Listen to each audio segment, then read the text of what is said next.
Okay, so hi. This is me, Kiara Stewart. I am going to tell you about my research topic. I have a little bit of a cold, so please do just bear with me. Okay, so my research topic is juvenile delinquency. And the reason why I chose juvenile delinquency is for me growing up, I've always been interested in juveniles and how their mind works and how they work, the different types of behaviors and everything. And even for my career, I want to be a juvenile probation officer. Like, I really find the youth very interesting and everything.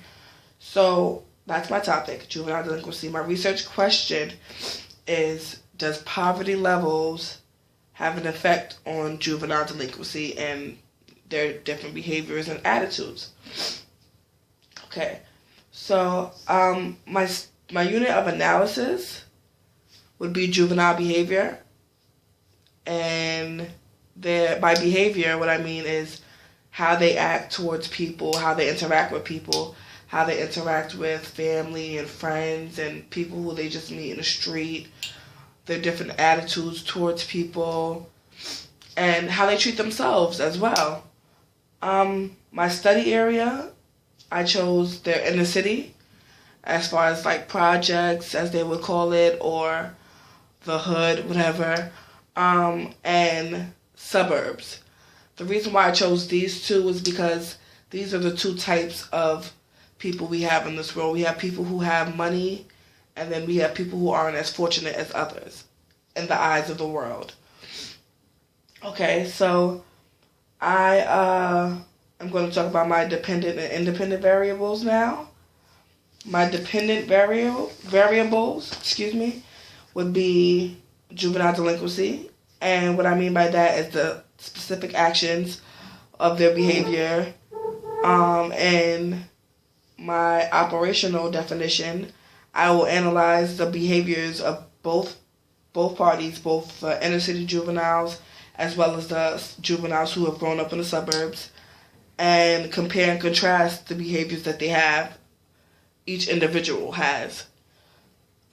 Excuse me. And my independent variable would be poverty levels. Now, what I mean by poverty levels is not exactly how much your parents are making, what jobs do your parents have, what kind of income do you have saved up. That's not what I mean by poverty levels. What I mean is based on your income, and after you pay your bills, how much do you have left? So basically, are you working and obtaining a job and carrying a job and keeping a job in order to just pay bills? Or at the end of the month, are you satisfied knowing that you have enough and you're going to make enough to pay your bills and then still live life with luxuries and opportunities that others might not always have based on their certain income, right? So, for instance, people in the inner city are known to not have that high income level, and they're known to be able to pay their bills with assistance, basically with Section 8 or different welfare coupons and assistance. And as for people in the suburbs, they're seen to be people who are working and on their own, they have enough money to uphold their house and their cars and everything. So I'm going to focus on those two areas for my independent variable. For my operational definition for that, I said I will choose poverty is having just enough money to pay the bills and nothing else. As far as the other study from suburbs is having enough to pay your bills and obtain luxuries as well. Okay? So I said that for sampling, the best idea I can think of is stratified sampling. Now, I would take 32 kids, based on the census, I would take 32 kids from the inner city at random and 32 kids from the suburbs at random. Then, from there, I would choose 16 girls, 16 boys from each. So that's 16 inner city girls, 16 inner city boys, 16 suburb girls, and 16 suburb boys.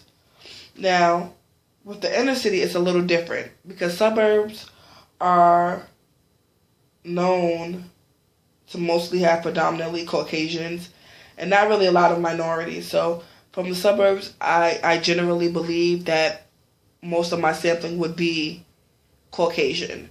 However, from the inner city, there's minorities and there still may be some Caucasians.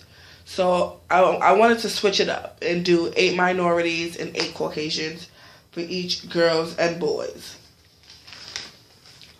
Now, as far as a control group, I don't see a need for a control group.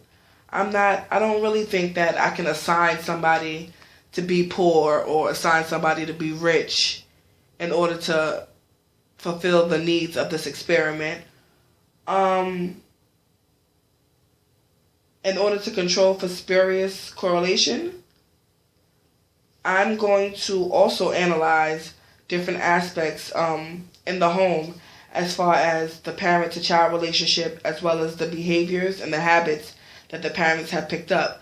Because not only is it an issue with money or having money, it's also how you raise your kids.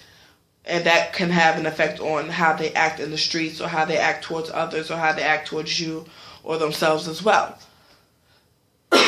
So yeah, that's basically my research topic. I had a lot of fun doing this actually. I really enjoy studying kids and different actions and different motives behind the things that they do. So I'm going to be open and appreciative of any feedback you give me. Thank you, Professor, and I'll talk to you later.